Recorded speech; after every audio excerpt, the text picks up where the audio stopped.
बिस्मिल्लाहिर्रहमानिर्रहीम। अस्सलाम वालेकुम। सऊदी अरेबिया में मोबाइल फ़ोन इस्तेमाल करने वालों के लिए एक बहुत ही अच्छी खबर है।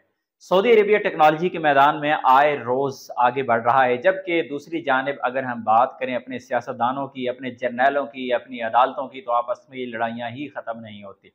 सऊदी अरेबिया में दुनिया में एक नया शाहकार लाने की कोशिश की है। उम्मीद बहुत है कि सऊदी अरेबिया इसमें कामयाब हो जाएगा, क्योंकि सऊदी अरेबिया ने जब भी आगे कदम बढ़ाया है यकीनन वो कामयाबी की मंजिलों तक पहुंच ही जाता है। सऊदी अरेबिया की जानिब से तमाम मोबाइल कंपनियों को अभी एक बार बावर कराया जा रहा है, एक बार उनको कोशिश की जा रही है कि इससे पहले जब भी आप मोबाइल फोन जब से आया है, नोकिया मोटी पेन वाला चार्जर, फिर नोकिया 1100 छोटी पेन वाला चार्जर, फिर 3.5 mm आया, सी टाइप आया, इसी तरह आईफोन का चार्जर।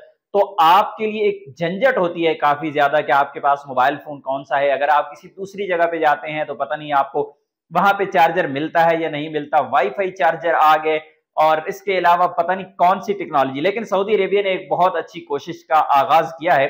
सऊदी अरेबिया की जानिब से कोशिश की जा रही है, तमाम कंपनियों को कन्विंस करने की कोशिश की जा रही है कि तमाम कंपनियां जो सऊदी अरेबिया में अपने मोबाइल के मॉडल्स भेजेंगी उनका चार्जर एक ही होना चाहिए। चाहे वो किसी भी कंपनी का मोबाइल हो, लेकिन उसे चार्जर एक ही लगना चाहिए। और सऊदी अरेबिया की जानिब से बहुत ज्यादा उम्मीद की जा रही है कि इस साल के आखिर तक या अगले साल के शुरू तक इसमें कामयाबी हासिल कर ली जाएगी और तमाम मोबाइल कंपनियों को इस चीज पर मजबूर किया जाएगा कि सऊदी अरेबिया में जो भी मॉडल लॉन्च करना है उसका चार्जर, चाहे वो आईफोन हो, चाहे वो नोकिया हो, चाहे वो सैमसंग हो, 3.5 mm हो या सी टाइप हो या फिर छोटी पिन हो या फिर मोटी पिन हो, तमाम के तमाम मोबाइल को एक ही चार्जर लगना चाहिए। अभी देखते हैं आने वाले वक्त में क्या होता है, ये तो वक्त ही बताएगा। लेकिन माजी को देखा जाए तो सऊदी अरेबिया कभी भी अपने मकसद में नाकाम नहीं हुआ है। अपनी दुआ में याद रखिएगा। अस्सलाम वालेकुम।